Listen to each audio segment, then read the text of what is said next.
2023 Lexus gx460. Let's check the cabin filter on this. It's going to be located in your glove box. Take everything out. You get this cover here that we're going to push down, pull towards us, open this box up, push these in like this to unlatch this cover. Pull the filter right out. This one is not too bad looking.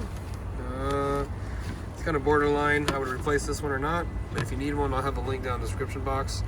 When you get your new one, just notate the airflow direction. If yours has an airflow, this one here is going to be up. Just to see these arrows right here, so just notate that. And you just slide it in here, put your cover, and it just locks back on.